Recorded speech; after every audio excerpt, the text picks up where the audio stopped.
those wondering what the price might be for a championship in a town shrouded in voodoo, apparently it's an endless period of bad luck for the rest of your life among professional sports teams.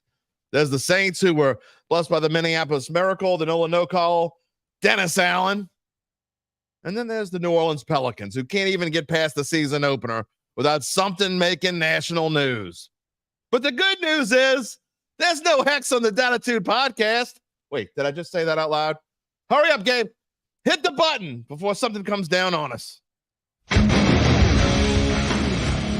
If you're looking for the latest scoop and in-depth interviews on the Saints, the NFL, the Pelicans, LSU, along with the best bets of the week, then lucky you. Along with high-powered, in-the-know guests who cover our teams, Jim Derry brings plenty of Dattitude. And he'll always tell you the way it is, or at least the way he thinks it is.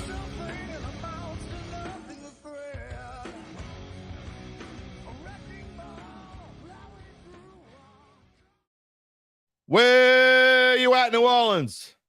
And hello to my friends elsewhere, everywhere, out there, wondering the lifespan of a snake and when it might stop biting our professional sports teams. I had to look it up. The answer is the average lifespan of a snake is anywhere from 10 to 30 years. So I guess we've got up to 15 years left of this crap. The average lifespan of any Dattitude episode is about 80, maybe 90 minutes. So let's get started with number 299. It's presented by Evangeline Securities today, which is Thursday, October 24th, 2024, and every day. That's right, Evangeline Securities. Every day. I am your host. You knew this already. Jim Derry. That's me. The loudmouth. The one who keeps calling you numbnuts. Whatever else. I mean, what are we going to spew today? Who's going to call me clown today? The clown. Is the clown guy back yet, Gabe? Have we found? No, he's not back. All right. Well, I'm waiting for him. Got something for the clown guy. All right. Anyway, whether you're watching on one of our NOLA.com social media channels or listening to the podcast on demand, as always, I thank you for being a part of the Dattitude family. I often say we have a jam-packed show, but really today, we're going to have to shoehorn everything into 80 to 90 minutes. I don't even pretend anymore that we're going to try to do it in. Yeah, remember when I said we were going to do this in 45 to 50 minutes? Yeah, right. That's a long gone. I don't even pretend. Maybe someday, maybe in March or April, we'll get back to that. I don't know. We have plenty of Saints talk today. You see Taysom there. He's getting healthier. So are some other Saints. I'm going to start. Well, I was going to start the show off with that, but I'm actually not. I'll show you what I'm going to start the show off with in a minute. We have a look ahead. LSU and Texas A&M. UBN's here. We're going to talk about that. Gabe may talk about it. Who knows? Gabe talked about it yesterday. I don't know. We're just going to kind of play it by ear. You see all the updated lines there on the right side of the screen. If you cannot see, if you're listening after the fact, the Saints are 7-point underdogs as we sit here on Thursday morning. LSU is a 2.5-point underdog at Texas A&M. Tulane is an 8-point favorite at North Texas. You notice how their numbers have gone down a little bit. People not believing as much in the greenies. Probably won't spend a ton of time talking on Tulane, North Texas. We just don't have a lot of time today to talk about them. I would like to. They play at 11 a.m. on Saturday morning. LSU plays at 6:30 on ABC. LSU Texas A&M, the winner is the last remaining undefeated team in SEC conference play. That's hard to believe that in October, with all those teams now that you have in the SEC, that on Saturday, when LSU and Texas A&M are done, there will be just one team remaining that has an undefeated conference record. That is the case. It can't end in a tie anymore unless something really super. I mean, I guess theoretically it could. I mean, if something like super weird happens and they had to, but then they would probably just postpone the game. But I guess then they would still be undefeated. I don't know. What's the chance of that? 0.001%? Whatever. I guess it's not impossible. Gabe is here, as I told you. You heard me. I'm talking to him while I'm talking to you. Thursdays with Gabe, best bet of the week. He is on fire. He's going for 5 in a row. Uncle Big Nick has been hot. We told you he would heat up in October. He's rolling. Me, I'm doing okay. I'm really been good with my top picks have been good. My bottom half, not as great, but we're doing well. We told you October was going to heat up for all of us. We're going to have a look at the top 3 college games of the week, the top 3 NFL games of the week, including Thursday night football tonight. Vikings at Rams. Who do we like? We'll tell you. Who knows what the hell else we're going to talk about. Also, we're going to talk about show number 300, which is tomorrow. All right. Good morning, Kyle. Well, we knew Randall would be here. Good morning, everybody. How about them Pels? Oh, yeah, I'm going to get into that very quickly. Hakeem. Good afternoon. It's afternoon where Hakeem lives. He's in enemy territory. Mableton, Georgia. Via Uptown 3rd Ward, New Orleans. All right. I didn't know that. See, something I'll learn every morning. A-Town. Good morning. You just pulled your hammy, huh? That's the hex, baby. Tom and Wendy Burris. You're the clown today? You want to be the clown today? Here, clowny, clowny, clown. Where you at, clown? Good morning, Rock. Hakeem says, sounds Saints getting healthier. What's good for the rat? It's good for the rat. Oh, man. You trying to rile me up already? Really? You riling me up with the rat? Wait till you see UBN's shirt today. Be good. All right, look, I'm going to come back to this slide. Good morning, Gary. Thank you for joining us here on Dattitude this morning. Dylan Smith. By the way, Dylan, I got your message. Dattitude family, fellow who, that's a lovely day. Dylan says he's been with us since the beginning. I think I made a comment yesterday that I know that he had been around for a few weeks. He's been around a lot longer than a few weeks. Sorry, I didn't. People take their Dattitude familyness, the length of they've been a part of the family. Take it seriously here. Uncle Big Nick show. I wouldn't go that far, A-Town. He'll be here. Let's start off with the Pels this morning. Even when they win, okay. And I was planning on having this at the back end of the show, but I gotta lead with it. And I know that some of you might have went to bed early, or you went to bed after the game was over and you didn't see the news, or you don't have alerts on your phone. There are a lot of people who don't have alerts on their phone. I mean, what the hell is going on? First off, they didn't have Zion last night because he had an illness. DeJounte Murray, who comes over from the Hawks, the big signee that the Pels got in the offseason, and he played okay. I wouldn't say he was great. He was good. I think he had 14. I don't have the stats in front of me. I should, but I don't. I know he had 14 points. He had, 8 or 9 assists. And whatever. But he broke his hand in the 4th quarter. He's out, according to our own Christian Clark, several weeks, or up to several weeks, which means he's out several weeks. Now, what does several weeks mean? I don't know.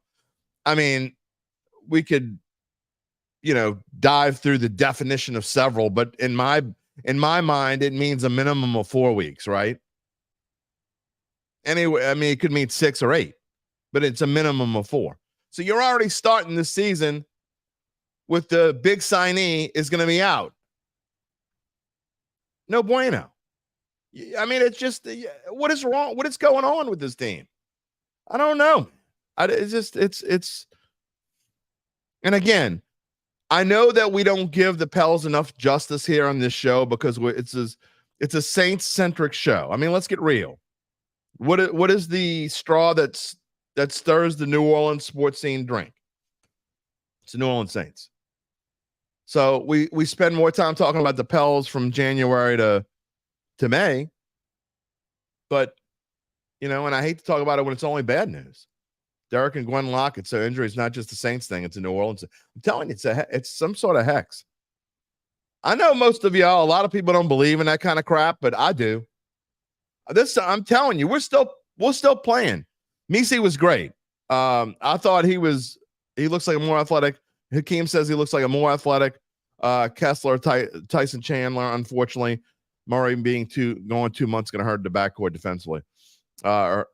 He was a big help to Herb Jones. No, there's no doubt. Look, for him to come in and for Misi to come in his first game, first round draft pick, to come in and play the way he played, I thought he was a big help, especially with Zion being gone. And when Zion's out, he's going to have to play more.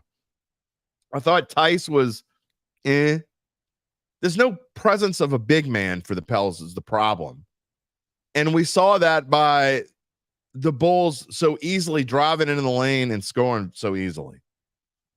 A-Town wants to know if I think the Pels could trade for DeAndre Ayton. But yeah, I wish they would. But what are you going to trade, though? What are you going to give up? I mean, the problem is now you're without Murray for several weeks. You can't. And B.I. proved last night, and I know it's one game and whatever, and we've been watching him, and sometimes he goes through lulls or whatever. But B.I. proved last night why you really can't trade him. He was the scoring catalyst for this team. And when Zion's not around, all scoring goes around Brandon Ingram. Just saying. So if you can't trade him, what are you going to trade for? I mean, I know you don't have to trade a BI for somebody like Ayton. I get that. I mean, maybe you could trade a pick. I don't know. Randall, by the way, I see you trying to stir me. I ain't there yet, brother. Just hold on, man. Hold your horses, Randall. I know you're trying to stir me up. Dylan says he's been here since close to the beginning of the podcast. If most of it, you might not know, show number 300 tomorrow. Our first show was back in September of 2021. Good morning, John. John will be on tomorrow morning. I got to get with you. John will be one of our guests tomorrow. Hakeem, you want to see what it looks like after 20 games? West Coast trip is going to be big. Definitely. Zion being out with sickness. I don't know what the sickness is. I don't know how long he's going to be out. You got, what was that, Gabe? How many? Oh, you don't know? Okay. I mean, that's true. And you see if you're watching the podcast, you see the Pels upcoming schedule on the screen.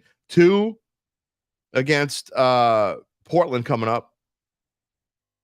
And then 2 against the Golden State Warriors before they come back home.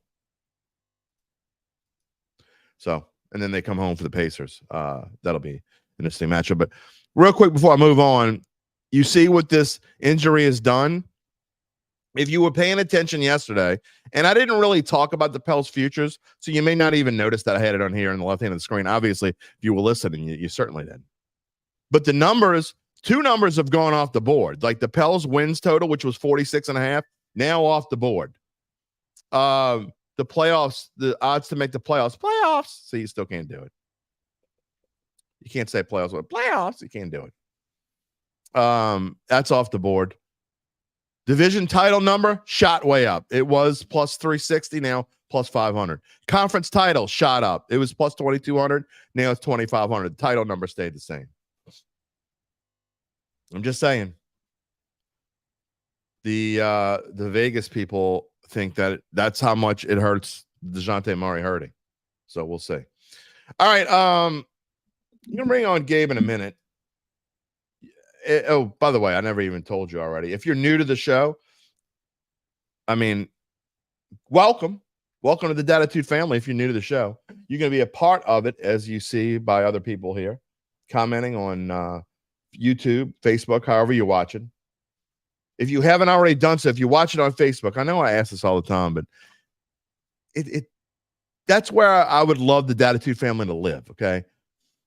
If you've watched more than once, by now you should want to be a part of the family. Go over to the YouTube page, subscribe on YouTube. You'll always know when we're going on the air live every weekday except Tuesday at 11 a.m. Central Time. You will also have access to all of our short takes. I did one yesterday, one this morning. Most of them, not all of them, but most of them are clips from the show. Sometimes I'll do some shorts they're just shorts. I just record them as shorts. Sometimes I'll do clips from the Saints Insider show that I'm on. Different things here and there. I need to start switching those up a little bit. Jerry, good morning. Thank you for joining us. Who Dat Nation, baby. You can get in touch with me on X at Jim Derry Jr. via email at jderry@theadvocate.com. All right, before we get to the Saints, which I'm going to do next, also Gabe, again, UBN's coming up in a little bit. Let me tell you more about our friends at Evangeline Securities. We usually start with asking you if you have a family-run or privately held business that is thinking of selling, but Evangeline is so much more than that. And the number one thing they're about is relationships. Even if your company's worth a few $1 million, they'll treat you as if you own Benson Towers. That's why you should get in touch with founding partners Nick Braden and Ron Hema, because they will start by helping you answer the most important question. Before you can even start thinking about selling, you have to ask, how much is my business worth? They do that by scheduling a complimentary evaluation. More on this later in the show. I promise. In the meantime, you can check them out at www.evangelinesecurities.com. I got to make fun of him, okay? I know he's my title sponsor, and I really shouldn't make fun of him. You shouldn't make fun of your title sponsor. I make fun of UBN all the time, and he's my title sponsor for our VSN broadcast, our Regis Radiator service. But I'm going to make fun of my friend Nick Braden for just a minute. I texted him yesterday. I asked him if he wanted to come on show number 300. He can't. He's going to spend the day getting ready for Swifty. Now, look, I don't care what you do in your off time. I mean, that's on you. But Nick, you're passing up the Dattitude number 300 to get ready for Swifty. He's got friends coming in from out of town. That's what it is. He will be in the French Quarter. He'll be having a good time. I don't know. Maybe he'll phone in a comment or text me while he's off enjoying Swifty. I don't get it, dude. I just don't get it. I don't get it. I don't get the whole Swifty thing. My wife was telling me yesterday that they're selling merch, and it did it. Gabe, what the hell did I do? The thumbs up came out of nowhere. I didn't even do anything. So I digress. Anyway, she's telling me about people they were already lining up for the merch, not for the concert. John Pace says Taylor Swift could solve our quarterback problems. Maybe she could solve our tight end problems. I don't know. But people were lining up at 6 a.m. yesterday to get the merch. What is wrong with people? I don't get it, man. Somebody has to explain it to me. I know I'm sounding like get off my lawn, dude. But Jesus, you're lining up to get merch? You're not even going to the damn concert. You want to wear to the concert, I bet? Or you want to wear, you don't have tickets, you can't afford the $1,500 ticket? I'm not exaggerating. I know there's a lot of old farts in this, and I love you. Thank you for being a part of the family. But seriously, that's, if you don't know, and if you don't know who Taylor Swift is, first of all, you're living on another planet. But you might not know that that's how much the tickets cost. I mean, I live in about as middle of a middle class. I'm as middle class as there is. I mean, I don't know if you compare me to other. Spoiler alert: Barry says you can buy Swifty stuff on Amazon. Not the same. It's not the same, Barry. But I mean, I guess compared to some of my other West Bank peeps, I'm like upper class, right, Nick? I don't know. But, as far as like everyday average American, I'm literally as middle can be. We can't afford to go to Swifty. How do these people, what are they taking out mortgages to go to see Swifty? $1,500 for a ticket. That's the low end. I went on looking like maybe like there's a last minute. No. It's got 3 shows here. Like seriously, the cheapest ticket I could find was like $1,500. Dylan says he saw enough for her during the Monday night game against the Chiefs. If you watch Chiefs game, you can't not see her. Although I'm guessing she won't be at the Chiefs game this weekend. All right. Before Gabe comes on, again, UBN's coming on real quick. We're going to end the show with Saints too. So don't worry if we don't get to talk about everything Saints related. I'm going to start this. Well, we started with Pels, but I'm going to get into Saints a little bit now. We're going to have Gabe's best bet. We're going to have all of our picks with UBN, and I'm going to come back and I'm going to finish the show with Saints before we end. But updated numbers here. I am not a closet Swiftie. I live in a household with 3 females. Okay. It's 3 females and me. I'm trying to make them happy. If I can make them happy by finding them Swiftie tickets, just because I don't get it and I'm the get off my lawn dude, doesn't mean that I don't want the females in my house to be happy. Here's a female's opinion. Taylor Swift can't hold a candle to classic rock music, Valerie Lynn says. Huge fan of 60s, 70s, and 80s classic rock, and you're only 41. Well, I'm a lot older than 41, and that's where I am too. I'm actually kind of a mid 70s to early 90s guy. Kind of where I'm at. Even young Gabe is a fan of 80s music. He was giving me hell yesterday for oh, you're not a fan. It's 90s music.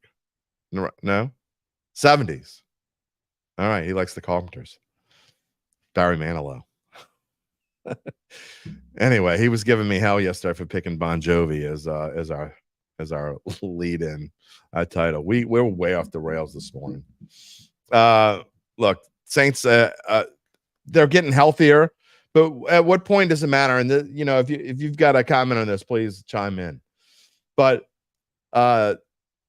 we've got Taysom Hill's getting healthy. Looks like he's going to play. Chris Olave trending towards playing. Cesar Ruiz, get that right guard, get the offensive line healthy. And Pete Werner looks like he's going to come back. Defense, as you see there, the defense.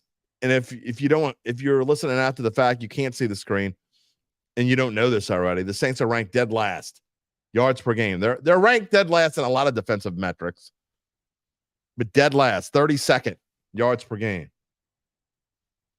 Valerie wants to know how long I think Derek Carr is going to be out. I think he's going to be back for Carolina. Also announced, I think yesterday, he didn't exactly.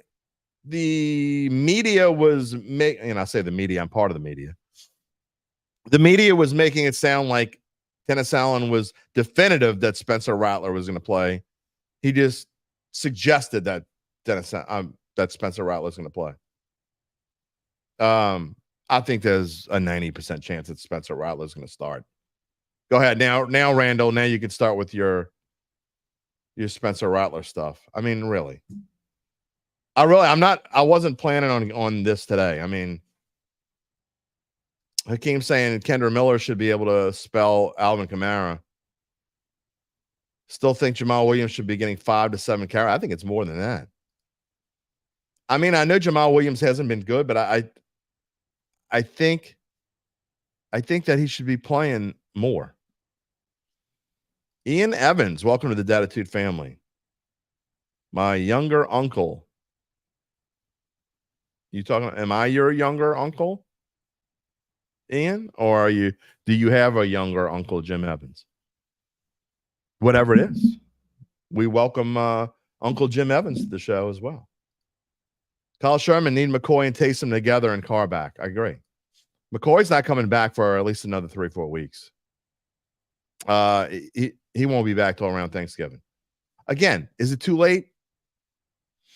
I mean, Gabe said yesterday, and so did Larry Holder, there's a 0.0% chance the Saints get back and do anything this year. I mean, technically, if you go by Vegas numbers, I think it's somewhere along the lines of they have like a 2.5% chance of, what is it? More than that? 5%.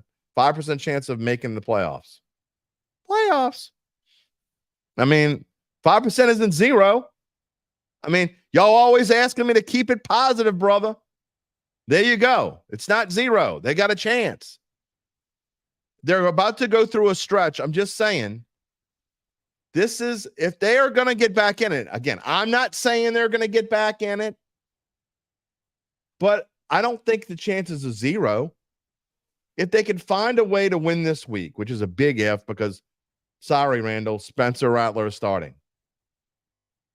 If they can find a way to win this week and Derek Carr comes back and they go to Carolina, I think the last I looked, they were 4.5 point favorite next week.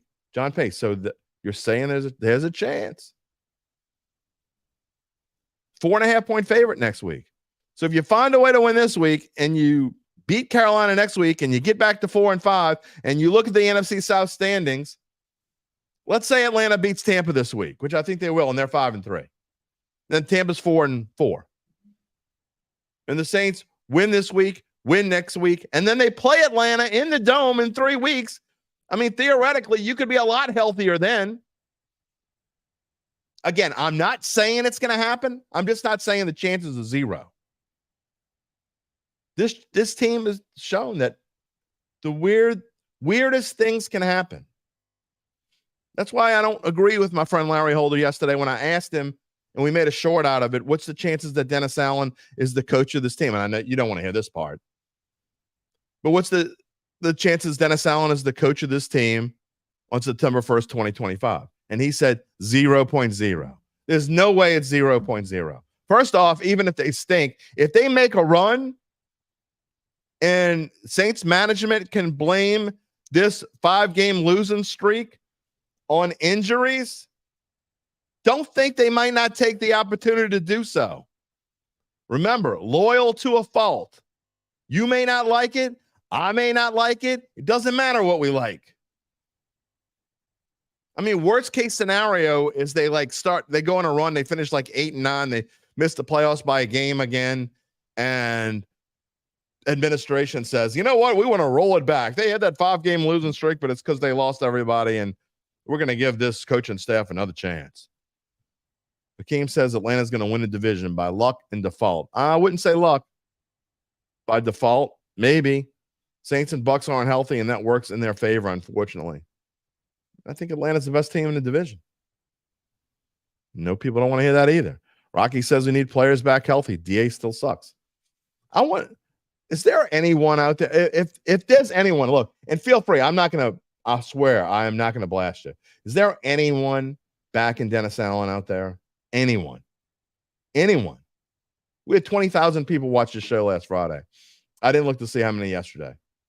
Is there anyone out there backing Dennis Allen? I got to hear from you. I'm not going to blast you. I'll just say, okay, maybe I'll give you the thumbs up, maybe it'll pop up, maybe it won't. Val, there you go. That's about as close as you're going to get. That's as close as you're going to get. Valerie says she's 50-50 on Dennis. Okay. Rocky, hell no. You know, we never even talked about yesterday. We talked about it a little bit. But Dylan brings up a point. He loves that Alvin Kamara got his deal. He loves the city and team more than chasing Super Bowls. Love the guy. Before we move on, it's going to be, again, I'm going to come back and we're going to finish the show today with Saints. So don't go anywhere because we do have best bets, and I do want to talk about LSU a little bit. I'm going to say this about the Alvin Kamara deal, and I saw some people on X. There are some people on X. I'm not sure why I follow them. I think it's more for the ridiculousness and realize how just goofy people can be. But one person in particular, I'm not mentioning any names. I'm not trying to start a Twitter war or a social media war. That's not my thing.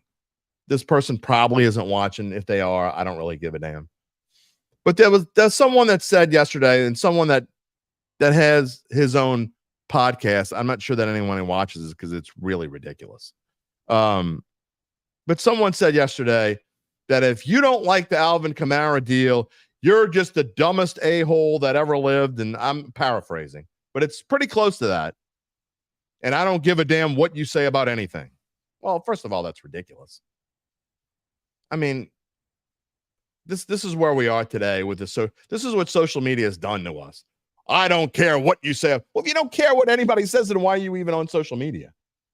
I mean, isn't that the point? Like, you say, okay, this is what I think about something, and you hope someone says back, well, either they agree and they tell you why and you'll have a conversation, or they disagree, tell you why, and you have a conversation.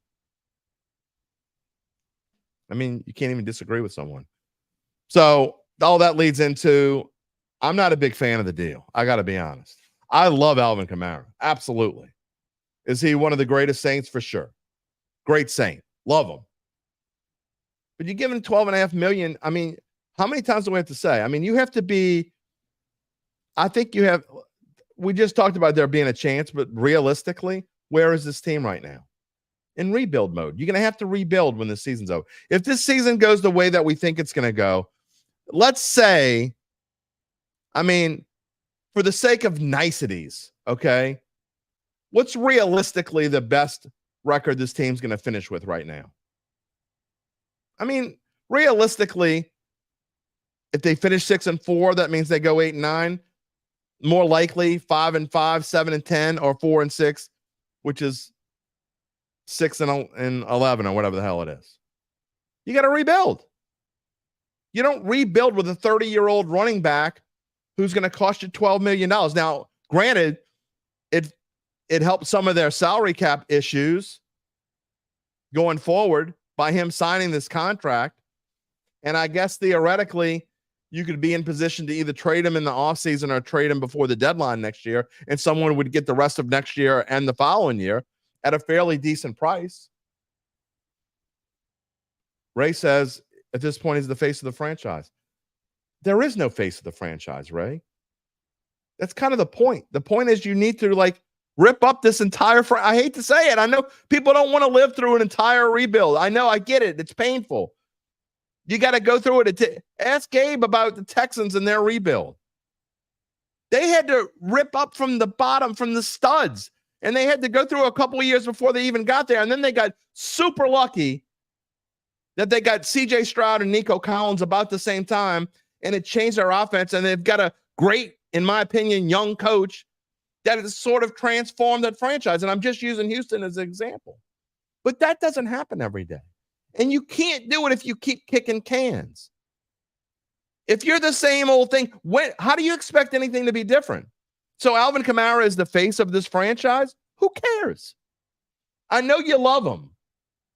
I know it would hurt to rip the Band-Aid off. I know it. I get it. You don't want to lose him because he's like the last tie-in to the Saints being a really good football team. Him and Demario Davis. That's enough. Oh, you can't trade. You got to have Alvin Kamara and Demario Davis is like 90 years old. He's Cam Jordan and Demario Davis. They need to go. They've been fantastic for this team. No question about it. They got to go. Age is killing this team, Rocky says. Got to rebuild. I get it. The head coach sucks. Come on, man. Hakeem says he agrees, and the only way to tear it down, get cap space. It takes about 2.5 years of drafting and developing.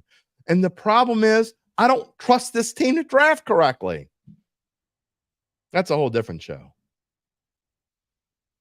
So that's my long-winded answer of saying I don't like the Kamara deal. I don't hate it. Again, it helps free up some cap space for the future, so I don't hate it. But at the same time, you can't love it.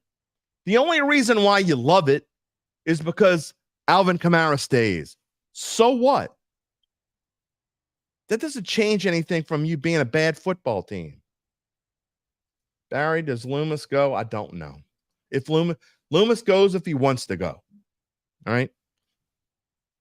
We're going to come back to this. Again, we're going to come back to the Saints, but we're way past where I thought we'd be at this point. It's because I spent some time talking about the Pels this morning. I want to get to Gabe.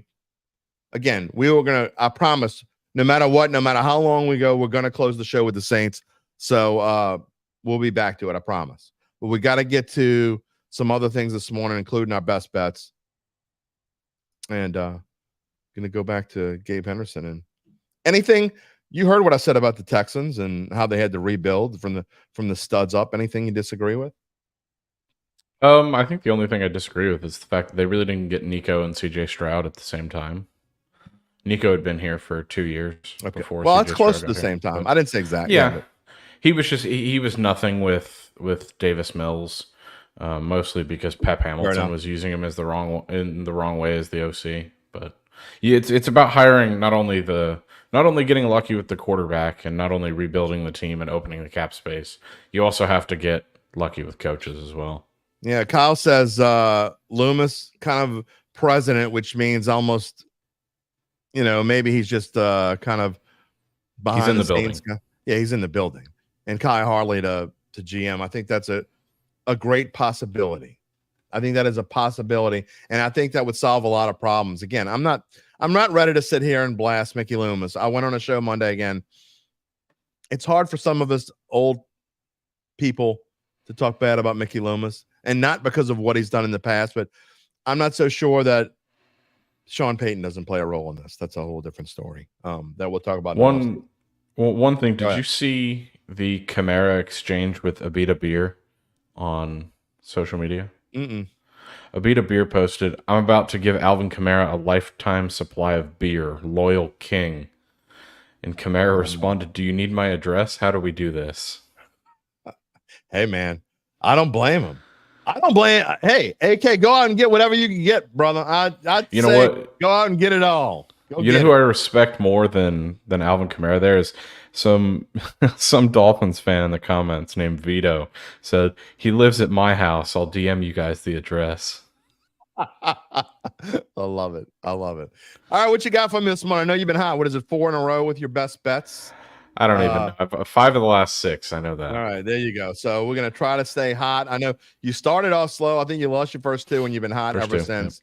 Yep. What is your best bet of week number 8 overall? It's week number 9 in college football, but I still call it week 8. What you got? So the one that I like this week, I like BYU, who's getting 2.5 points on the road at UCF. Okay. UCF has not lived up to standards this year. They've lost their last 4. And the one thing that really stuck out to me, Thomas talked about this a few weeks ago. You really have to look at the teams who come off just crushing losses and how they'll perform the next week. I don't think UCF's going to be up for this game. They lost a close one to Iowa State last week. That was their real upset chance. And this line is flipped. BYU opened as a 1.5 point favorite, and they're now 2.5 point dogs. I think the public's all over UCF, but I don't buy it. I think BYU's a legitimate team. This is going to be their biggest road test this year. Okay. So I think people are really iffy about that. But I mean, BYU can play, and like I said, I don't think UCF's going to be up for this game after last week. Okay. I actually like that pick. That's a kind of a surprising line to me. Not sure why BYU would be an underdog at UCF. Now, they do have to travel across the country, but that's kind of a weird line to me. Yeah, the cross-country travel and the fact that it's a road test, those are my biggest hesitancies with this. And they found a way to win last week. That was an exciting game last Friday night, by the way. Yeah, I mean, BYU's a good team. If anyone hasn't watched them this year, they're legit. I mean, they're a college football playoff team right now. They're still undefeated. You got anything? I'm going to have you back on tomorrow for show number 300, of course, but you got anything else? Thursdays with Gabe? Before we go off? Just the fact that A&M fans are weird. I don't know if you saw. Did you see them digging up bulletin board material this week? If you haven't been to College Station for a game, you should go, because it's a weird experience, man. Yeah. I mean, I know that they practice. They get together. What is it? Midnight the night before, whatever the hell they're doing. They practice the cheers. But I mean, if you got to have your fans come and practice cheers the night before, I'm sorry, but that's strange to me.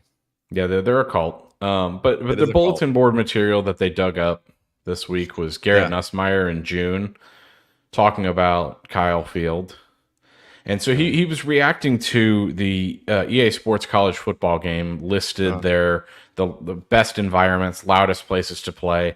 And Kyle Field in their initial rankings was the #1 toughest place to play. And so he was no, it's not. It's since been revised. Kyle Field got knocked down. It's still in the top 10, but it got knocked down, and Death Valley is now #1. Yeah. But Garrett Nussmeier was asked to react to it, and he said, all respect to Kyle Field, he's like, it's really loud, but it doesn't come close to Death Valley. Yeah. And A&M fans are like, oh my goodness, look at him. He's talking crap about our stadium. And it's like, well, he's not wrong. Well, they're holding on. They're trying to get whatever they can get. But look, he's not wrong. I've been there 3 times. It's not that it is a tough place to play if you have to play there. Like, it's still a top 5, top 10 environment. It sucks to play there. Let me tell you, the first time I ever went there was before Texas A&M was in the SEC. Yes, I told you I'm old. And LSU was playing Texas A&M. Was probably late 80s. I'd have to go look. But man, you want to talk about hot. I don't know that I've been to a hotter place in early September to watch a football game than Kyle Field. It was brutal. And then the next 2 times I went, and it was LSU was in the SEC. It was later in the year. I think once was Thanksgiving weekend. The last time I went, Johnny Football was the Texas A&M quarterback in LSU. 2012. Whenever that was. So, okay. So, and it was actually 13 game was at LSU. That's where I was there. So LSU won. I know LSU won when I went the last time. But anyway, it's a weird play. It's unique. I'll give them that. It's definitely unique. It's a cool place to watch a game, but it's certainly not to me the scariest place to watch a game. No, I mean, I think in terms of stadiums that are better, I think LSU and Penn State have them beat easily. Kyle says the stadium was named after him. And Randall, wait, hold on. Randall and I don't agree on much right now. Auburn is scary tough to play. Yes, it is. I went there the last time I went to Auburn. You might know the year, whatever it was. LSU got their ass kicked. It was maybe 7 or 8 years ago. I don't even remember who the quarterback was. Was that the 43-18 or 48-13 game? It was bad. It might have been 10 years ago. It's between. I'll look it up. I know which game you're talking about. That was bad. So Randall, I agree with you. I don't think it's tougher than LSU per se, but I'm biased. So if I couldn't vote for my own place and I had to take it out, I think Auburn maybe is the toughest place to play besides LSU. So I know it's not. It's definitely up there. Let me see. The 48-11 game was in 2020, so that wasn't it. No, it wasn't that. 2014, 41-7. That's it. No, wait, no, yeah, okay, that was in Auburn. That was ugly, man. Yeah, that was ugly. My wife had won 2014. You said it was definitely 2014. Yeah. Now that you say it, my wife had won a trip, and so she brought me along. And one of the pieces of the trip was to go to Auburn. Mm-hmm. That's one of the biggest shames of this conference realignment is that we lost LSU Auburn. Yeah, those games were always fun. I don't. Why does LSU need to play Oklahoma? Why are they trying to force this down our throats? Because you got to play. They have to. I mean, they got to play somebody. I mean, yeah, give us Arkansas on rivalry week. Yeah, but I don't know. That's all I'm going to say. All right. Well, we will talk to you tomorrow. We'll bring you back tomorrow. Sounds good. All right. Gabe Henderson, everybody. Yeah, I can't disagree with him. And I like the BYU pick. So there you go. Again, we're going to close out with the Saints. Before we get to Uncle Big Nick, real quick, reminder, if you want to be, I got one spot left. Randall, I haven't heard back from you. You did not email me. If you want to be on show number 300, you got to email me, jderry@theadvocate.com, or you got to find a way to DM me some kind of way and give me your info because I'm going to close that out this afternoon. I've already talked to John. He's coming on. I've got another one I think that's coming on. But if you want to be on show number 300 tomorrow and to answer a question, Auburn definitely allowed.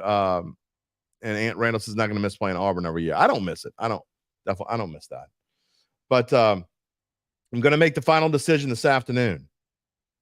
Hakeem says Auburn has a great atmosphere. It is a great atmosphere. I've been to Auburn twice. LSU lost both games. Doesn't make me want to go back. That's for sure. So anyway, get with me, jderry@theadvocate.com or gabe.henderson@theadvocate.com. If you want to be on show number 300 tomorrow, obviously it's not in person. I would give you a link like I gave, like Uncle Big Nick's about to come on, and you would be put in the quote unquote green room until it's your turn to come on. And I'll put you on and we'll talk for 5 or 10 minutes. So there you go. Charles, you tried to email me. It didn't go through. Try to email. Okay, I got your email address there. Save that for me, Gabe, and I will email you after the show. You can also try to email Gabe, gabe.henderson@theadvocate.com. Randall, you can DM me on Twitter. You can try that at Jim Derry Jr. or email me at jderry@theadvocate.com, or you can find me on Facebook. I'm very easy to find on Facebook. Any of those places. Email's probably the best way. So get in touch with me that way. Again, if you want to be on show number 300, your last chance is within the next couple hours because I'm going to make my decision probably by 1 o'clock or so. All right, maybe 2 at the latest. Dylan, you don't have to be here. You wish you were closer. You don't have to be. It's not an in-person thing. It's virtual. That's my own fault, and I had someone else ask me that too. You don't have to be here. It's virtual. I will send you a link, and you will click on it. You can do it via your phone, preferably. Your computer's probably a little bit better if you have a camera, your computer, but you can do it by your phone. You can use your phone. You want to be a part. A-Town says Auburn's his alma mater. Okay. Short little note. Actually, that was that was one of my choices when I was trying to figure out where I wanted to go to school. And then I got accepted into the LSU band, and that was the end of that. So you get a chance to be the part of the Golden Band for Tigerland. You pretty much take it. You know what I'm saying? All right. It's that time of the week. We've made him wait long enough. It's Uncle Big Nick. It's the top games of the week. It's our best bets, and it's coming up right now. Uncle Big Nick, can we make some picks today? Well, can we please?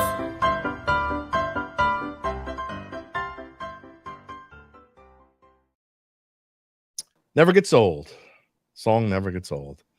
When she gets older, we need to redo it. She's getting there, but she still likes to talk like a baby. So no, I don't. Oh God, yet. Here comes this guy with his picks again. Pretty much what I would say. Exactly. Like your shirt there. You're rooting for the rat. Ward for Randall. Yeah, Ward for Randall. If he wants to buy it after, I'll sell it to him.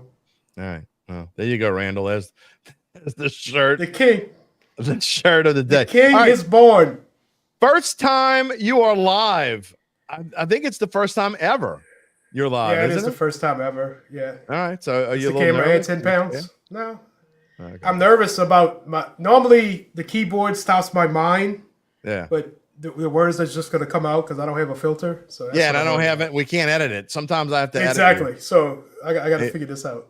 A-Town says it's the Uncle. Sorry, Gabe. It's the Uncle Big Nick show. It's scary. All right. I know I've spent a lot of time. You've been in the green room a long time. Let's talk about it.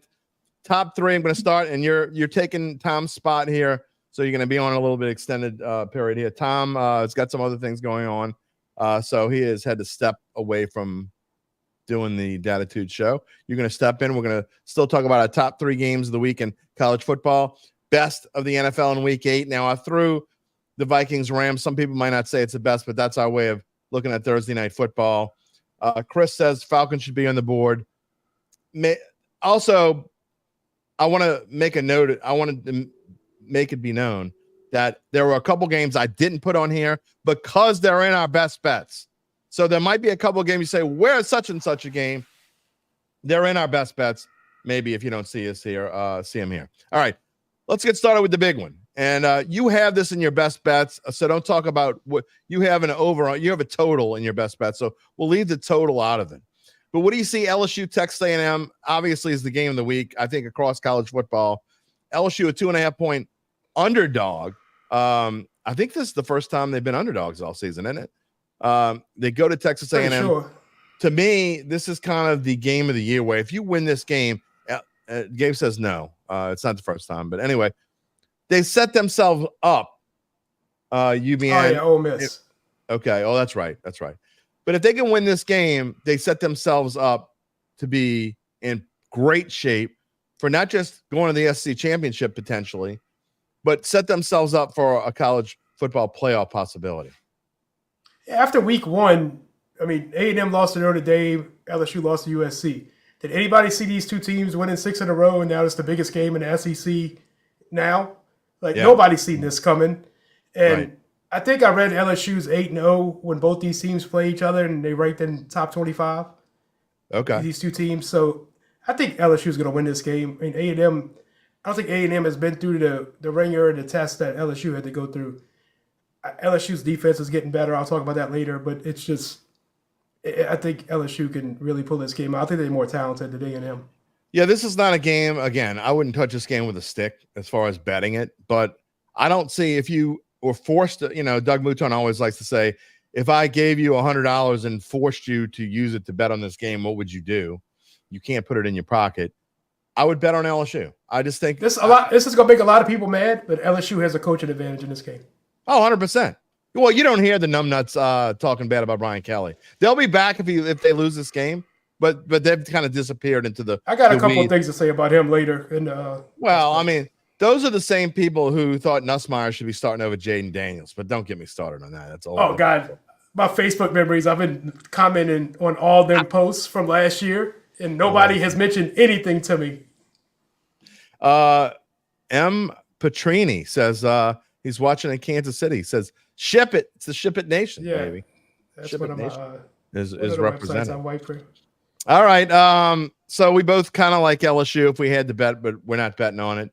But it is a top game, and I agree with you. I think, look, I think you kind of, and I'm not asking you for your pick. We'll wait till we get to your pick. But if you're an LSU fan, I think you kind of want this to go under. I think this you want this to be a more low-scoring game. I like the way Nussmeier's been playing lately. I like the Tigers in this game. Okay, I had to look this one up. Saturday, 11 a.m., ESPN. Goes to show you they're on the slate of games is not as great as it has been the past couple of weeks, but Oklahoma, a 20-point dog. I had to go look back in the database. The last time Oklahoma was a 20-point dog was on November the 22nd, 1997, when they went to Texas Tech, and they won straight up 32-21, by the way. The time before that, they were 37-point underdogs at Nebraska on November the 1st of the same year, and they lost 69-7. Oklahoma, it's been a long time since they've been a 20-point dog, but they are a 20-point dog here. And I agree with Dollar Bill. I agree with him. I think they could get shut out here. This Ole Miss defense is really good, and Oklahoma's offense. I mean, you see, finally won a 5-point last week. It was against Oklahoma. Oklahoma's bad.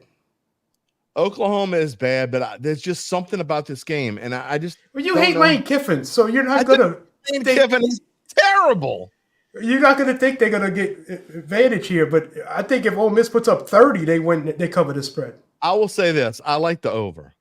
I know I hear what you're saying about Ole Miss playing decent defense, but I just don't think Oklahoma's going to lay down. I think this is one of those games where they've already laid down. They laid down last week. We'll see. If I were forced again, this isn't one I'll bet on. Randall says Oklahoma offense is terrible. I agree, it's terrible. Maybe they make a change. I don't know. I think Oklahoma is going to actually be there. It was just crazy. Fun fact. You're going to Oxford? Yeah. I didn't know the Ship It crew. We're going to Oxford. Wife and kid are going to Taylor Swift. I'm going to Oxford. I'm going the opposite way of the Taylor Swift concert. I don't want to go to either, but if I were forced, I would drive to Oxford. That's how much I don't want to see Taylor Swift. All right. Well, so we're on different sides on this one. We're forced to bet. Neither one of us really betting it. All right. Another interesting spread. I'm not sure what to make of Mizzou. They can play really good one game. Their offense has not played as well as I expected them to play this year. Sorry, Zach Ewing. But after last year, everybody came back. I thought they would be just But who as is good this Alabama right now to be given 2 touchdowns to a decent football team? Alabama's year. way Did Saban overrated. come back? Did Saban come back and we didn't know about it? It's not coming back. Kalen DeBoer is. I don't get this line either. That doesn't make any sense. It's like the odds makers are begging you to pick Alabama, not putting the 14. Exactly. They're putting the 13 and a half. They're like, 2 touchdowns. They should beat them. I mean, A&M killed Missouri this year, but A&M is a lot better than Alabama. I don't know. Alabama covers, Randall says. Chris Ross saying Mizzou starting quarterback was injured last week, but he'll be back this week. I don't know. Gabe says Mizzou is plus 16.5 at FanDuel. They're begging you to bet on Mizzou. That's crazy. All right. I would take Mizzou here. The fun fact I want to tell everybody, Jim didn't tell me what games I was going to talk about before this, so this is just winging it.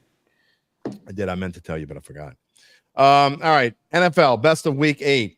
We're not going to spend a whole lot of time on these. I just pick your brain on tonight on Thursday's Vikings at Rams game. I actually found it interesting. I said last week, I thought this was when the Vikings would turn back into the Vikings. They didn't play that bad. They found a way to make it interesting last week, but I just think I know it's 2.5, and 2.5 is a number where you would probably take the Vikings in a normal, logical sense, but I kind of like the Rams here. I think, and all this BS talk about Stafford maybe being traded, blah, blah, blah. Cooper Kupp's coming back. I think the Rams win this game outright. Yeah, Kupp's coming back, but do you think the Rams are putting him out there, throwing him the ball 12 times, hoping he gets hurt? Thinking he gets hurt? Not hoping, but thinking he might get hurt. I think they throw him 3 or 4 balls, let him score a touchdown, and then it's like, okay, get out. Everybody see you're healthy. Puka's coming back too, apparently. So if he's back too, game is at LA, Randall. If you're asking where the game is at, I sent you the trends of these teams playing a game after playing the Lions. It's kind of like the trend was couple of years Right, ago. you play with the Lions, you with get the banged up. 49ers. Yeah. You get banged up, you get beat up, and then the next week you lose. So Well, not only that, see Nick. Not only that, you're talking about a Vikings team that not only did they have to play a physical game against the Lions last week, but now they got to go across the country on a short week. Right. The only way I'd bet this game is bet the Rams. Yeah. I actually probably will bet the Rams. We'll see if it goes up. I'll probably bet the money line. All right. I'm not going to talk too much about this game. This game is in my best bets. I have a total in this game, but I also have a strong feeling on the line as well that I'll get to in my best bets. But I'll let you talk about it. Eagles at Bengals on Sunday at noon on Fox. So you just want to wait because the only thing I like here is the over. Okay. Well, you talk. But I don't know your best bets. Well, it doesn't matter. I just think both these teams are not going to stop each other. Like Bengals defense has gotten better, but I just think this is going to be a shootout. Just like I think it's going to be a fun game to watch. The reason why I too. put this one in here, I think it's going to be the most fun game to watch. And honestly, I know the Bengals are desperate, but does that matter to the Eagles? The Eagles have been taking a lot of flack. They haven't played very well hardly at all year. So this is going to be an interesting matchup. Again, I'll get to it. I think the Eagles are finally completely healthy, though. Yeah, maybe so. Maybe they're getting there anyway. All right, and then to me, the marquee matchup, sort of, and I definitely have an opinion on this. It's not in my best bets, but Sunday, the Dallas Cowboys getting 4 at the Niners, who have been a major disappointment. But really, this is kind of the disappointment bowl. Both of these teams have been disappointing. Cowboys coming off a bye. Now they're traveling to San Francisco. Your 49ers. San Francisco has a bye next week. They need a bye for about 6 weeks to get everybody healthy. Is that possible? Can we take all our buys now? I don't think so. You'd have to have a bye into April. I love the Cowboys in this spot. I hate to say that, but the Cowboys are better on the road, like Chris said. If this was in Dallas, I probably would like Frisco. Yeah. But, I mean, Frisco, their healthiest receiver got shot 2 months ago. Yeah. It's just insane how injured they are. I know the Saints are injured. The injuries in the league right now is just crazy. It seems like every year it gets worse and worse. Actually, I like the under in this game because I think both defenses are going to have to step up. And I like San Francisco. If it's not a game that's in my best bet, but so I'm on your team. You're not on your team. I just think the Cowboys have tons of problems. And I agree with Chris that Dallas has been better on the road. But I think the Niners their backs are up against the wall, and they know it's time for them. And the Cowboys feel the same way. I just don't think they have the talent to do it. I just think the 49ers will step up, and I think they'll win this game by at least a touchdown. And I like the under. It's always scary taking an under in a Cowboys game, but I do like the under here. So anyway, we'll see. The only thing about this game is it depends on how it goes, but if the Cowboys come off a bye, go to Frisco and lose to a depleted Frisco team, McCarthy's will get fired before Allen. Yeah, no, that's true. All right, Jerry will pull the trigger. Before we get to our best bets, hold on, UBN. We told you earlier about how Evangeline Securities can help you figure out what your family-run or privately owned business might be worth and whether it's time to sell. Well, how do they do it? After their complimentary valuation of your company, if you decide to proceed, native New Orleanians Nick Braden, Ron Hemelt, and the folks at Evangeline will begin an extensive auction process from established private equity funds from around the world. And they will maximize the return process for the founder and his or her family. That's right. That's right. They will make you feel like you own Benson Towers. Remember what we were talking about? You can feel like you own. You can just feel like you own Benson. And I tell you what, UBN, when you feel like you own Benson Towers, if you get that feeling, just let me know how it feels, and then take me somewhere special. Evangeline Securities is the top producer on their platform. Very few companies like them in this area, and none with their dedication and success. They are fully licensed, ready to serve you. So get in touch with Nick and Ron about what's really important the rest of your life. You can find them at www.evangelinesecurities.com. Okay, it's time to get into our picks of the week. And we look at the standings from last week, and UBN beat me. He had 11 points last week. 3-2. He got finally hit a 5-pointer. Finally hit a 5-pointer. That's right. So you got 38 points total. I got 53. Our records aren't great, but I told you we are having a very good October. Don't look at those records and say these guys suck. I'm telling you, if you go back, go find the last best bets of September or the first best bets of October and look at our record then. and look at our record now. We've got Remember hot when you had October. teachers that would drop the lowest grade at the end? Can we do that? Yeah. Well, if we could, you'd be way my better. record would look really good. It would look way better than it looks now. So, all right, let's get into it. We're going to start off with your 1-point pick.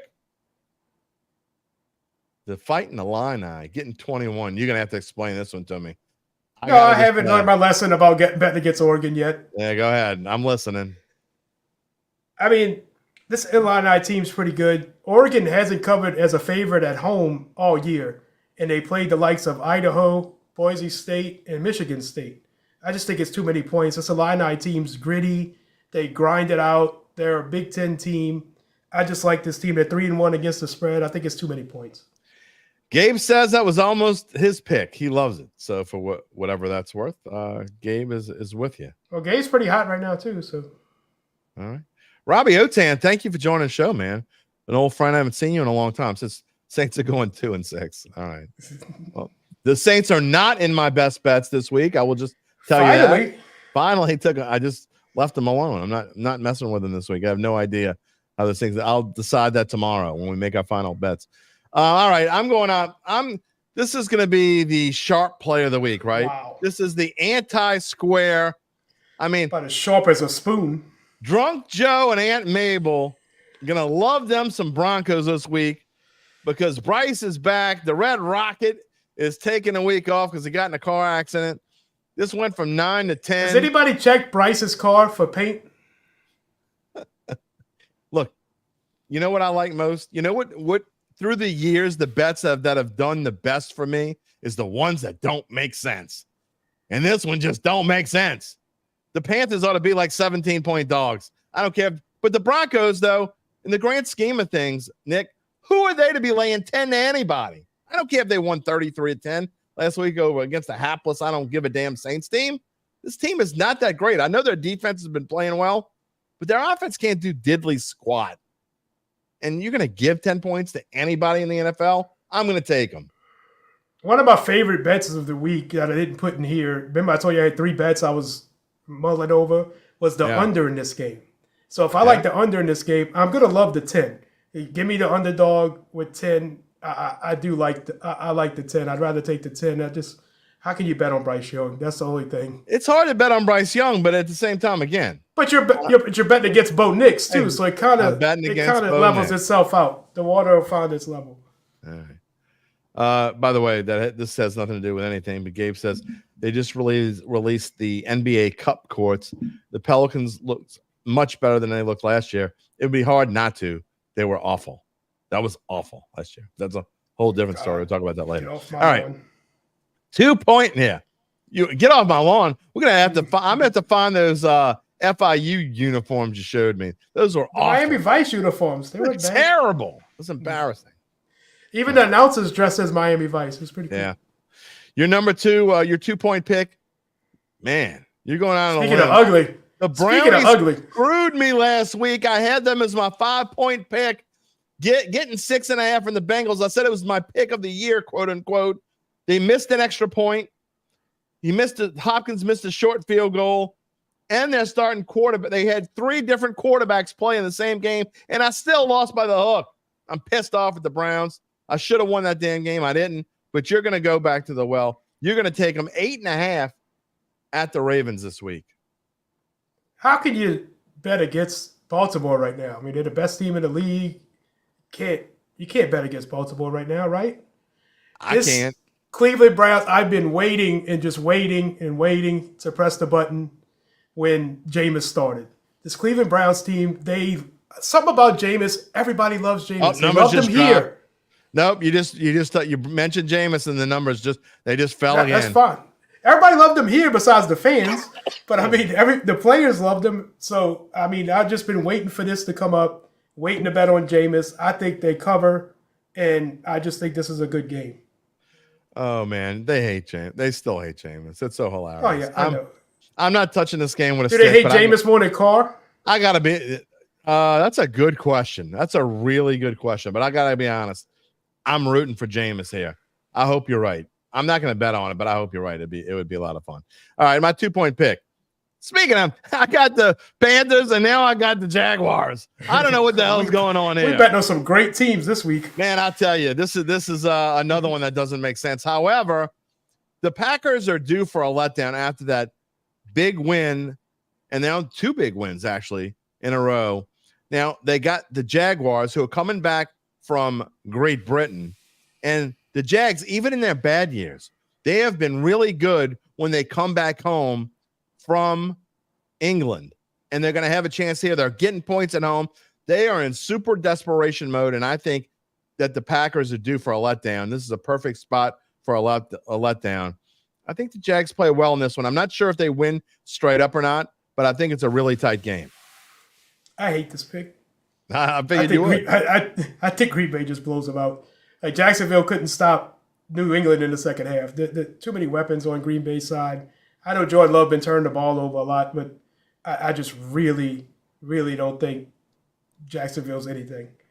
But see, that's an Aunt Mabel pick. I mean, Aunt Mabel's going to love them some Packers this week.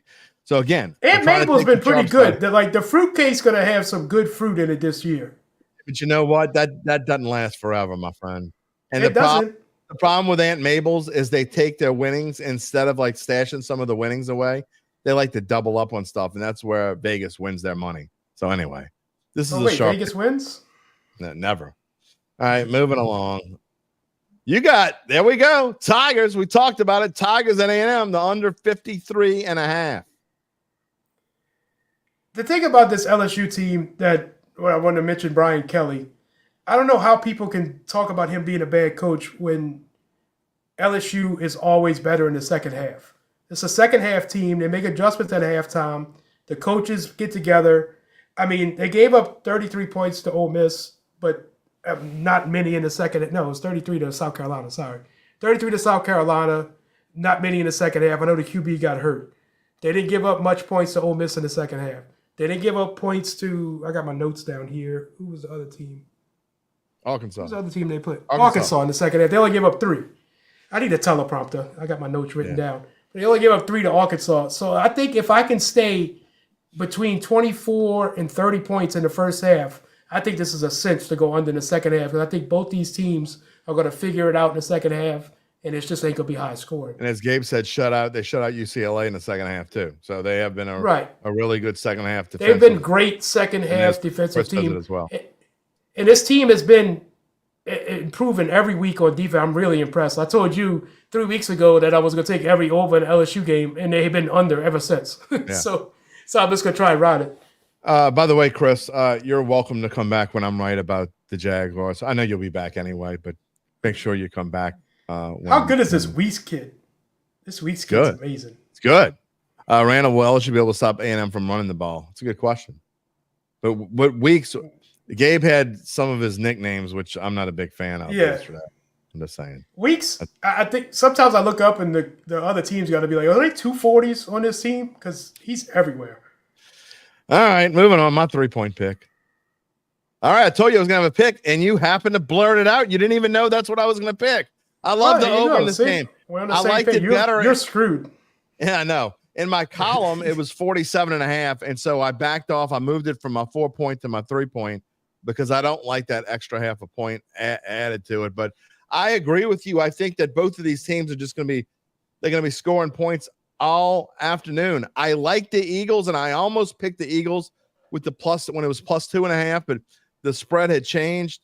I just think, but I agree with you. I just think both of these teams are going to be able to move the football, and the fact that they're both kind of in a desperate place to win, I think it's going to be a high scoring game. I think it might be like, I don't know. It could be, well, the winning team might be in the 30s. Yeah, definitely. I can see this like a 34-30 shootout, something like that, 34-31. I mean, both these defenses, do you trust either one of them? No. It's the first total I've taken in my best bets all year. Randall likes the Eagles. I like the Eagles as well, but I like the total better. And when I started dissecting this game, I'm like, you know what? I haven't taken a total yet. I'm going to go with the total here because I really do. You hardly ever take totals too. So I hardly ever do. If you take it a total, I'd really like it. There we go. All right, moving on. Your 4-point pick of the week. Navy. It's the Middies getting 13. Are the Middies still undefeated? Yes. Undefeated against The Notre Dame Fighting Irish, 13. That is a lot of points. It's a lot of points for Notre Dame to be given. This Navy team is really good. They actually throw the ball this year. And I think either Navy or Army upsets Notre Dame this year because I think both teams are good. And so spoiler alert, when Army plays Notre Dame, if Navy doesn't win, I'm going to have Army. All right. So this Navy team's 12-5-1. They last 18 as a dog against the spread. Notre Dame hasn't played much of anybody since the best offense they've played is Northern Illinois. We know what happened at that game. So, I mean, I just think this Navy offense is going to better keep up with Notre Dame and score some points to keep it close here. Randall and Chris both like Notre Dame. They don't like your pick kidding. here. And Gabe says this game should have got game day. I can't disagree with him. I don't even know where game day is this year. I don't either. Where are they, Gabe? Gabe's going to type it in and let me know. All right. So the experts watching that's in Bloomington. They're in Bloomington. Yikes. Okay. Yeah, Washington, Indiana. All right. I am going to, for my 4-point pick, I'm going to stick with Old Faithful. I've had the Steelers in this spot. This will be the 3rd week in a row. They won the past 2 in a row. So why change now? The Giants are terrible. I don't understand this at all. 6.5 points in Pittsburgh. I know that Russell Wilson is probably due to turn back into a pumpkin. It is Halloween weekend. But let me tell you, I really like Mike Tomlin teams against teams that aren't very good. And the Giants aren't very good. There's all kinds of issues. Danny Dimes is pissed off that he got benched. We could have a coup in New York. Maybe it was just for, I don't know, to get him fired up, whatever it is. The Giants can't run the ball. I just don't know that they're going to be able to score any points against this Steelers team. I think the Steelers win probably something like, I don't know, 19-7 or something like that. I mean, I like Tomlin teams, and I hate that Tomlin is a big favorite. It just seems like he never comes. This is the first time Pittsburgh has been over a 6-point favorite since 2020. I mean, Chris says Giants have covered on the road all year, been brutal at home. Yeah, they terrible at home. Randall says the Giants went outright. No. You can come back and me and Randall just need a bet. Like Randall, just send me. Forget the bookie. Me and you could just bet up. Yeah, forget the bookie, forget the juice. Just send me a text. I'll give them your number later. All right. Yeah. All right. Your 5-point pick of the week is the Vanderbilt Commodores. You're believing in all the hype and the kid from New Mexico playing quarterback, and the Longhorns stunk last week. Am I believing in hype or am I not believing in hype? I don't know. Plus 19. You're believing in the. I don't believe in the Texas hype. Okay. I think Texas is beat up. They just lost to Georgia. This is more. I know everybody's going to say this is a bounce back spot for Texas. They're going to come out. They're going to kill Vandy. I think this is more of a hangover spot for Texas than it is a cover spot. I never did like Ewers. I don't think Ewers is that good. I think Vandy's a really good team, and I really think they could keep it within the number here. They're at home. You see, they put up netting. I did. Vanderbilt put up netting so they don't throw stuff on the field. That's so petty of the smart kids from Vandy. But if smart kids from Vandy are getting a little swag and they're getting kind of feeling themselves, I kind of like it. And I like Vandy. I'm gonna jump on the bandwagon right here and see if I can. Is it legal to feel yourself while you're watching a college football game? Out? No. And I was just making sure that that's not legal. Okay. All right. I mean, Vandy has covered. They've been double digits 3 times this year. They've covered 3 and won 2 outright. Games that ass to Sean. Wow. Yikes. I'm just gonna say this. I wouldn't. Sean's so happy he got hurt. I wouldn't bet this with your money. Okay, but there's no way in hell Texas coming off a loss. I mean, I get what Vandy's done and they're feisty and all that stuff. Chris likes Vandy first half line. Your boy Randall, he's against you again. Here we go, Randall. I'll take Vandy plus 30 right now. Plus 29. Right. I'll give you a point. I don't like this pick. I just saying. Again, I'm not betting against you, but I'm just gonna watch and see what happens. But I think Texas is gonna be really ticked off and have something to say. But we'll see. All right, my 5-point pick. You might not like it. Who knows? I love the. I bet you Randall ain't gonna like it. Not just because it's my 5-point pick, but I get that Jaden Daniels is hurt, but he's gonna play. You don't think he's not gonna miss the Caleb Williams game? Sorry. He'd have to be dead. But the Bears are given 2.5 points to the Commanders in D.C. Are you kidding me right now? This line makes absolutely no sense. My power ratings have this as Washington -2.5. Chicago is not nearly as good as anybody thinks they are, including Bears fans. I think Washington wins this game by a couple touchdowns. Mariota came in, looked great. Like, they didn't miss a beat with Mariota, it didn't seem like. Kingsbury's got them two quarterbacks playing well. Washington's going to win this game. I mean, the Bears have beat up on a bunch of bad teams, made them everybody look good. They're going to come back down to earth right here. It didn't make this line made no sense to me. And I know I don't usually just jump both feet in. And when I see a line that doesn't make sense, I start looking stuff up. And I probably spent 20 minutes like just going through, maybe longer than that, going through this game. Like, what am I missing here? And I'm like, I know Daniels has got some sore ribs and blah, blah, blah. And I just went through and I'm like, okay, I don't see anything that would take me off of Washington. And I know Chicago's kind of a darling team. It didn't even get me off when I looked at it. It looks like even Mabel's on Washington here, and that didn't even scare me off. So I don't know. Chris says you can't trust Marcus if he plays, and Jaden's playing again. He's not going to let Jaden play too. There's no way he's going to let sore ribs get him off of a game against Caleb Daniels. But will he still run and all that stuff? But we seen at LSU that kid don't care. That kid gets beat up. Your Illinois pick is doomed, by the way. Randall says take your Illinois God, Randall, the one at least it's the 1 point. Yeah, all right. So you got to worry about that. All right, final thoughts. What are your thoughts on Saints Chargers this week before we let you go? I have no thoughts on Saints Chargers. I do have a thought on DeAndre Hopkins. I kind of feel bad for you. Feel bad for Hopkins? That he got traded to where did he get traded to? I mean, he went from Will Levis quarterbacking him to now the guy that's leading the league in interceptions with Patrick Mahomes. Oh, yeah. Like, I mean, how can you not feel bad for the guy? Yeah, some people, you just got to suck it up and you got to do whatever you got to do. I mean, Mahomes leads the league in interceptions. I will make my official pick tomorrow, but Randall's saying Chargers by 17. If you were forced to play, what would you play? I'm taking Chargers. Like, how can you bet this Saints team right now? I don't know. Ty says that you and he have the same barber. Yeah, we do. We're related. That's why. I was gonna say, do y'all cut each other's hair? No, it's not that far. You don't shave it yourself? Yeah, I do. Oh, okay. Well, do you cut his hair too? No. So we don't have the same barber. So. All right. Chris says Harbaugh's too physical for the Saints. Yeah, this Saints defense, they could better stop that Harbaugh rushing attack. Like he's gonna run and run and run and run. That's all he's gonna do. How do you think your first live show went? I don't know. It seemed pretty good. Did I do anything wrong? I didn't say anything wrong, did I? No. Make sure everybody sees your shirt before we go off the air. I mean, the Rat King. Rat King's gonna take the Saints to the promised land. What do you think about the Rat? I think he was a 5-star recruit. He went to Oklahoma. So I watched a lot. I have 5 TVs in one room. I watch every college game on Saturdays, basically. Okay. I watched a lot of Yeah, go ahead. I watched a lot of Rattler because he was a 5-star recruit. Let me watch this kid. He went to Lincoln Riley, Oklahoma ran offense and got benched. Okay. I mean, that's all you need to know about Spencer Rattler. I've watched him on Saturdays. It's the same guy.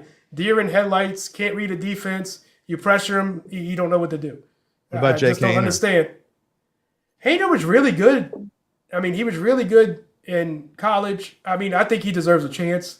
I don't know how Rattler goes from not dressing to being the starter. Like, how do you go from not dressing the first 2 games to being the starter after Carr goes down? I just don't get it. I think it was because of the fans. I think the person that said he's trying to Dennis Allen's using Rattler to save his job was kind of right, because if he'd have started Haener and Haener was bad, look at how bad this guy is. We all want Rattler. Rattler comes in, he's terrible. So now it's like, well, I gave y'all what y'all wanted. Whatever edible Randall's eating, he should send us some. I'm just saying. Why? Okay, one more thing. Just because we're saying Carr is the best quarterback for this team, we are not saying Carr is the best quarterback in the NFL. We're saying on this team, he is the best quarterback. He's the best option for the team. And I don't even like the Saints, and he's the best option. I mean, just because we're saying that doesn't mean we think he's better than Mahomes or better than all the quarterbacks in the league. He's just the best option they have right now.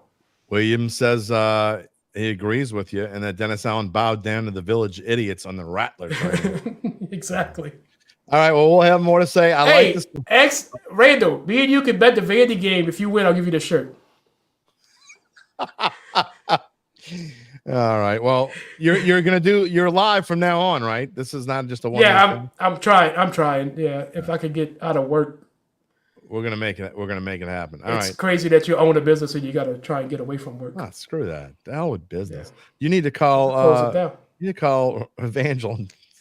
You need to call Evangeline Securities. We'll fix that in a hurry. All right. We'll see you next week. Friday while he's at the Swifty. So. Yeah, there you go. We'll see you next week. All right, bud.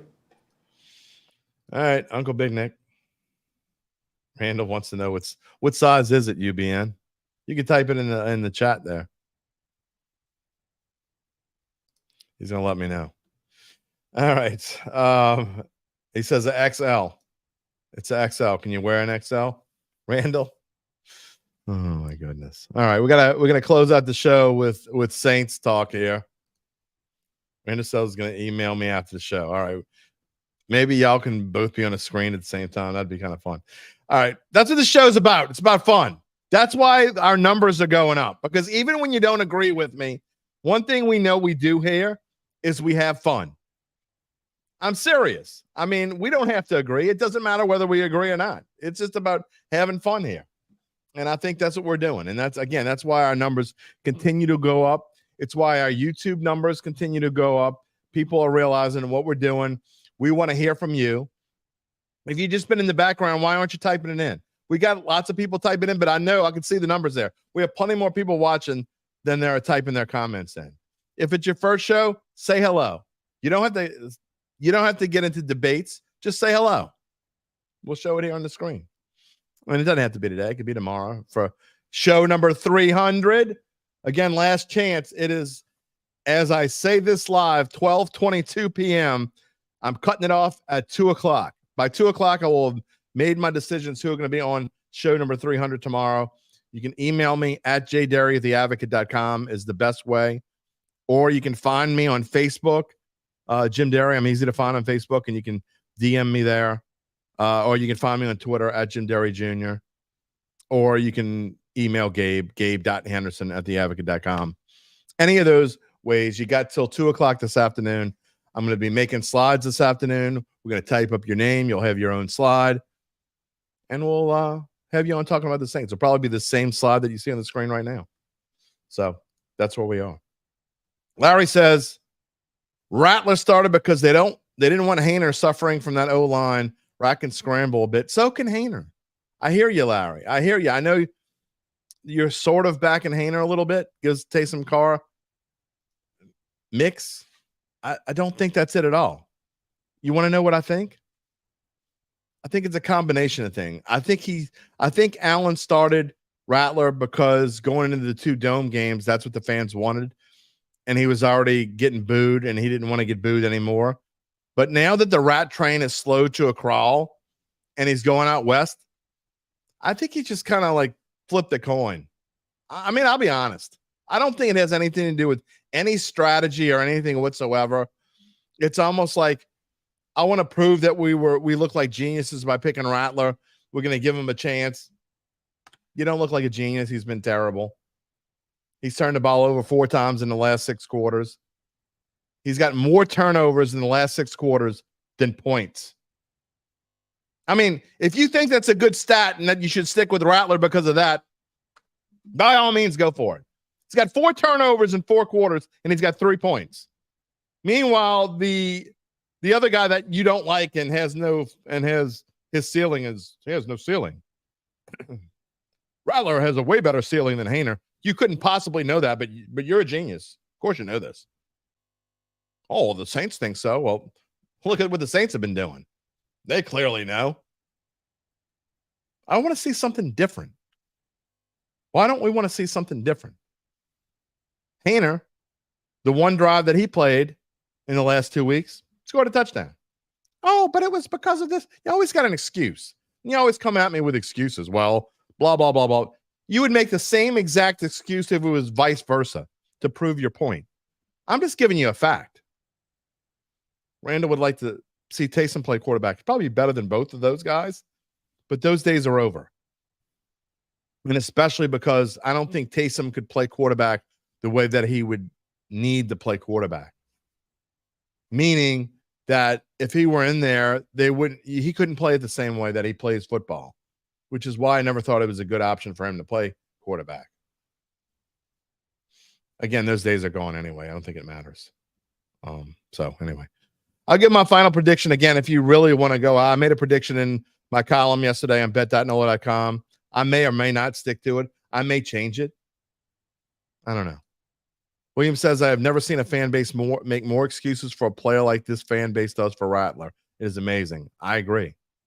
And they come and go when it's convenient. Nobody said one single word about Rattler when the Saints won their first 2 games and went 2-0. Not a single word peep about Rattler. Then they lost the next game, and I got a couple. Even though Carr led them down the field and put them in position to win the game, scored the potential go-ahead touchdown, right? And then the next week against Atlanta, what did Carr do? Led them, put them in position. He scored the go-ahead touchdown with a minute or so left or whatever it was, and the defense lost it. And again, I'll ask the same question. The only reason why we heard Rattler is simple. Because the defense lost the game. Not because Carr sucks. They should have been 4-0. Just saying. See, you talk about stuff like this number drop. They can't even stand to listen to it. They can't even stand to hear this guy likes Derek Carr. Click. It's crazy. Derek Carr has been a top 12 quarterback every single season he's played except for one, and he was 14 that season. I don't remember the exact year. Just saying. You can hate it all you want. Jerry, I'm with you, man. Glad to see some of these Saints players back. It's going to be a big deal. Will it matter? I think they'll play better. I really do. I think they'll play better. I don't think – look, you have to take some kind of pride, right? You get your ass kicked 2 weeks in a row, and I'm going to go back and look and see when's the last time the Saints lost by double digits 3 weeks in a row. It's probably been a little while. It's probably been a little bit since the Saints lost double digits 3 weeks in a row. Find you someone who loves you like Jim loves Derek Carr. I don't love Derek Carr, but I certainly don't hate him. I'll say it. I said it then. I'll say it now. He was a bargain at the price that the Saints bought him for. He's still a bargain. And because they stink, because they didn't know how to go out and get depth, and they thought that a quarterback was going to solve their problems when they had the worst offensive line before the injuries. They had the worst offensive line after the injuries. The defensive line has been horrendous and a major disappointment. You name me a position on this field, a single, and I'm not even talking about a person. Name me one single position that the Saints have put on this field in the last 4 games that has not been a disappointment. You can't do it. So I don't care who you blame, how you blame, where you blame, whatever you blame. Doesn't matter. At this point, it doesn't make a difference. It's just proof that, again, we'll talk about it some more. This team needs to start over from the ground up. Will they do it? I don't know. But this game is a big game in the fact, not a sense of getting back into the thing. 3-5, woohoo. I mean, fans aren't going to get hope if the Saints win this game, I don't think. But I know this. Fans can't take another just ass whipping. It's hard to even follow a team that just gets their asses whipped week after week. And that's what we've seen, at least. Look, we can all deal with losses, right? It's one thing you lose your offensive line and whatever, and you got to put in your backup quarterback and you do whatever. Fans just want teams to show up. That's what they want. They want teams to show up. And this team's been a no-show 2 weeks in a row. They had a good second quarter against Tampa Bay, but the other 7 quarters, they've been a no-show. I mean, you take that 1 quarter out, okay? Take that 1 quarter out. The Saints have 3 points or 7. I mean, they have 10 if you count the last-minute touchdown. What will it take to fire Dennis Allen, will you ask? An act of God. I mean, that's kind of where I am right now. It's one of those things that, remember yesterday, Larry said, and I'll bring this up again. Larry said that there's a 0.0% chance Dennis Allen is the coach on September 1st, 2025. My response is, I'll believe it when I see it. A-Town, you're already waiting for Mono E Monday? You trying to get to episode 301 before you get to 300? We're going to have fun tomorrow. Jim Randall says, not surprised with the offense. Defense, it has him shocked. I think the defense is a lot of people shocked. Look, I thought they would take a step back. I never understood why people were getting all gung-ho and giddy about this defense. And some of the fanboy podcasts were saying this could be a top 5 defense again. They actually kind of had me believing that maybe they could be good again. But I thought they might take a step back, but I didn't see this. I mean, and if you can't see the numbers that are on the screen, and I don't just put them up here for window dressing, the Saints defense, 29th in the league against the run. This is yards per game. They're 28th in the league in passing yards per game. They're 26th in the league in points allowed per game. Remember that was in the top 5, like after week 2? And total yards per game, 32nd. How do you go from where the Saints were to having the worst defense in the league? It's hard to do. And look, I'll give Spencer Rattler this. I mean, he's had his moments. I don't want to make it all negative on him. He hasn't been, I mean, look, his vision sucks. Okay. Let's be straight up. He definitely has upside on certain things. Vision ain't it. And you can't be a pro quarterback. You don't have vision, but I'm not blaming any of this on him.